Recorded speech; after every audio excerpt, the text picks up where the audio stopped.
개인의 소신이 제일 중요하다고 생각합니다. 돈을 들고 튀었어. 복불, 복이다. 다 본인이 책임지셔야 돼요. 가봐야 되고 알아야 된다. 소잃고 외양간 고치는 개나 소나 다 해야죠.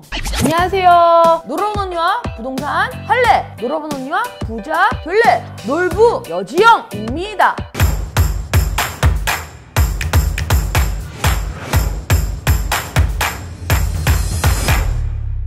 안녕하세요. 놀부 여지영입니다. 어제는 저한테 이런 질문을 하셨어요. P2P 지금 해야 되나요? 말아야 되나요? 이렇게 물어보시는 분들이 있는데요.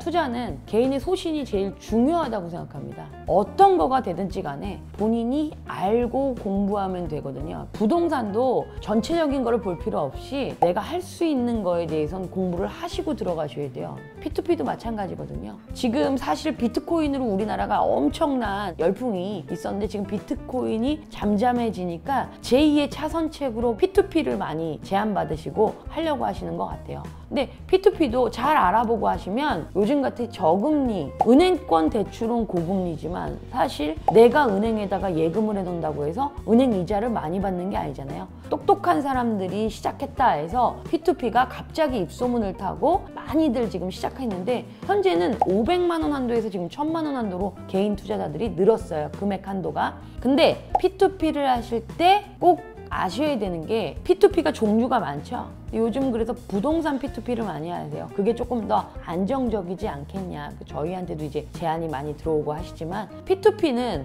원금이 보장돼 있지 않는 리스크가 온전히 개인의 몫이에요. 내가 확실하게 업체를 선정해서 그 업체를 확인하지 않는 이상은 그 업체가 돈을 들고 튀었어. 회사가 갑자기 부도가 났어. 대표가 갑자기 도망갔어. 다 본인이 책임지셔야 돼요. 항상 리스크는 온전히 본인 몫이다. 그거를 알고 투자를 하셔야 돼요. 근데 모르고 그냥 좋으니까 하랜다, 해야 된다 이건 아니고요. 제가 부동산을 살 때도 항상 말씀드리죠. 가봐야 되고 알아야 된다고. 듣도 보지도 알지도 못하는 거에 투자한다는 거는 누가 어리석을까요? 본인이 어리석겠죠. 누구 때문에, 너 때문에 했잖아, 네가 하라고 했잖아가 아니고요. 본인이 계좌이체 하시는 거고 본인이 개설하시는 거잖아, 통장을. 그랬을 때는 책임은 본인 거예요. 누구한테 물어보시기 전에 본인 소신으로 부동산 업자가 이거 해요 이거 해야 됩니다. 좋은 거면 본인이 해야지. 한 번 더 생각해 보세요. P2P가 무조건 나쁜 것만은 아니에요. 좋은 업체를 선정하고 좋은 투자에 대한 계획을 세웠을 땐 돈을 빌리는 업체는 좋은 이제 계획안이 있지만 돈이 없어서 못하는 걸 소비자의 돈, 불특정 다수의 돈을 모아서 그 사람들의 돈을 사실 불려주는 건데 수익금이 큰 상품일수록 리스크가 커요. 그래서 그거는 본인들이 또 한 번 돌다리를 두들겨보고 들어가시는 게 맞고요. 만기가 짧은 상품일수록 위험 부담이 없다라고 생각하시면 안 돼요. 업체에 대해서는 확실한 조사가 있으셔야 돼요. 지금 미국이나 중국에서는 P2P가 지금 규제되고 있어요. 우리나라는 꼭 나중에 소잃고 외양간 고친다. 그런 일 하면 된다? 안 된다. 부동산 PF 대출 상품에 투자하는 경우에는요. 정확한 대출 목적, 그 사람의 상환 능력, 선후순위의 여부를 정확하게 판단하셔야 돼요. 부실채권인지 아닌지 본인이 잘 모르잖아요. 그거를 확인도 안 하고 그냥 하라고 그런다고 했다가 나중에 큰 코 다치니까 꼭 본인이 확인하실 수 있으셔야 돼요. 요즘은 세상이 너무 좋아진 게 인터넷이라는 게 있잖아요. 인터넷으로 한 번 더 확인하실 수도 있고요. 사실 1000만 원이 어떤 사람한테 되게 적은 돈일 수 있지만 어떤 누군가에겐 굉장히 큰 돈일 수 있어요. 그건 개인의 몫이기 때문에 난 신경 안 써도 돼 이러면은 모르겠지만 한 번 정도 시작할 때 투자에 대해서는 자기가 책임을 져야 되기 때문에 한 번 더 다리품은 팔아야 되지 않겠냐 하는 게 제 개인적인 생각이에요. 그리고 아무리 연이율 10%예요. 연이율 뭐 20%예요. 그럼 개나 소나 다 해야죠. 항상 큰 목적의 헤드라인만 딱 연이율 10%. 자세히 읽어보면 이것 띄고 저것 띄고 못 띄고 하면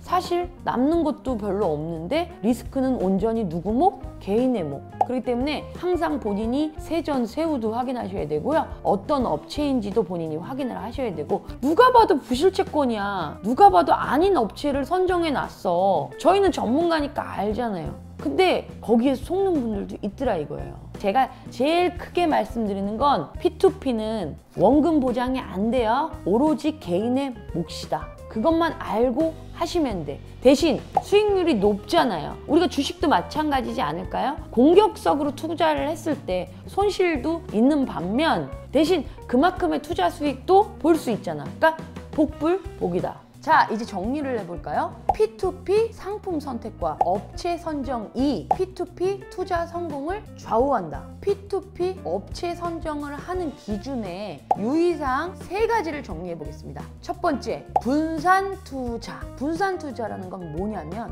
매우 높은 수익률을 기대하다 보니까 당연히 리스크가 존재할 수밖에 없죠. 내가 그냥 안전해. 난 그냥 안전빵으로 갈까? 그러면 예금이 제일 편해. 은행 예금은 원금을 보장해 주잖아요. 하지만 주식도 그렇고 부동산도 그렇고 P2P도 그렇고 원금 보장이 확실하지가 않아요. 그렇기 때문에 높은 수익률을 기대할 수 있지만 그만큼의 또 리스크도 따를 수밖에 없어요. 그래서 분산 투자를 하라고 하는 이유는 내가 한 군데다가 몰빵을 해. 한 군데만 투자를 하게 되면 그 리스크가 온전히 나에게만 갈 수 있지만 여러 군데로 분산을 하다 보면 한쪽에서 수익률이 높을 수 있고 한쪽에서 손해를 봐도 리스크를 완충하다 보니까 리스크를 줄일 수가 있다. 그래서 한 군데에다가 투자하는 것보다 P2P도 분산으로 투자하는 게 낫다. 부동산도 그렇고 주식도 그렇고 어떤 분은 주식만 하는 대로 다 대박 나는 분도 있고 또 어느 분은 만지는 거 족족 마이너스 치는 분이 있어요. 그러니까 P2P도 잘만 활용을 하면 본인들이 큰 수익률을 낼 수 있으니까 좋은 업체를 선정하고 좋은 상품을 초이스를 할 수 있는 눈을 키워라. 그래서 업체를 선정할 때도 하나, 두 개만 가진 상품으로만 업체를 운영하는 게 아니고 분산 투자가 가능한 업체인지도 알아보시는 것도 괜찮을 수 있고요. 두 번째, P2P 투자 상품의 폭이 넓은지. P2P는 크게 개인 신용, 기업 금융, 그리고 부동산으로 크게 나눌 수가 있어요. 근데 개인 신용 같은 건 이제 자영업자들한테 돈을 빌려주고 돈을 빌려준 거에 대해서 수익을 일으켜서 이제 고객들한테 돈을 주는 것도 있고 기업도 마찬가지고 부동산도 그렇죠. 근데 부동산만에 국한돼 있는 것보다는 투자의 폭이 넓어져서 아까도 말씀드렸다시피 분산 투자가 가능할 수 있게 하는 업체를 선정하는 게 제일 중요하다고 봐요. P2P 상품은 고수익에 혹해서 아무 업체나 투자를 하고 이런 것이 아니고 내가 옥석을 가릴 수 있어야 돼요. 제가 말씀드린 건 기본이라고 했잖아요. P2P도 마찬가지예요. 좋은 상품, 좋은 업체를 초이스를 해야 되는데 분산 투자를 해서 리스크를 좀 줄이고 투자의 폭이 넓은 업체를 선정을 해서 내가 투자를 할 수 있는 투자의 폭을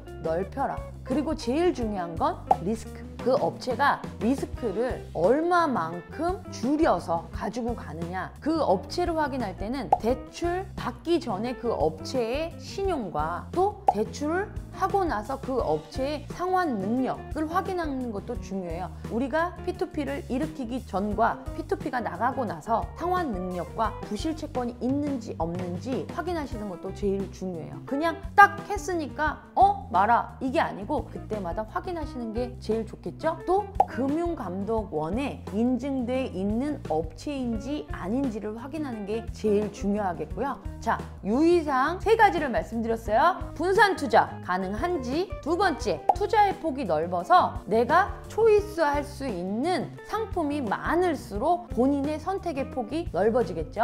그럼 본인이 옥석을 갈 수 있는 눈을 키우셨다면 선택하실 수 있는 폭이 넓다 보니까 본인이 확인하실 수 있는 것도 넓으실 수 있고요. 세 번째, 리스크 관리를 얼마나 철저하게 준비하는 업체인지를 확인하시는 게 중요하겠고요. 대출 전 신용평가를 확인하시는 건 기본이고요. 대출 후에 상환 부실 방지를 위한 추심과 채권 관리가 얼마나 철저한지를 확인하셔야 되겠죠. 그리고 금융감독원에 인증이 돼 있는 업체인지 아닌지도 확인하시는 게 중요할 것 같습니다. P2P 지금 열풍이에요. 잘 이용하면 적은 돈으로 투자를 해서 고수익을 얻을 수 있지만 잘못 활용하면 그 리스크는 온전히 본인이 안고 가셔야 될 수 있어요. 원금을 보장받고 싶고 안전적인 투자를 원하면 예금이 제일 좋아요. 은행 예금. 대신 1.5%, 2%밖에 안 되잖아요. 내가 재테크를 잘하는 고수가 되려면 위험 부담도 본인이 안고 가셔야 되는 게 당연하겠지만 그 손실을 얼마만큼 줄이고 얼마만큼의 투자를 얻어야 되는 게 제일 중요한 거잖아요. 리스크는 리스크대로, 수익률은 수익률대로 아니거든요. 같이 가는 거거든요. 리스크가 대신 큰 만큼 고수익이 갈 수밖에 없고요. 리스크가 적으면 그만큼 수익은 적을 수밖에 없어요. 그래서 여러분들의 좋은 투자, 좋은 초이스가 제일 중요하겠죠. 업체를 통해서 싸게 살 수는 있지만 선택은 누구의 목? 본인의 몫이에요.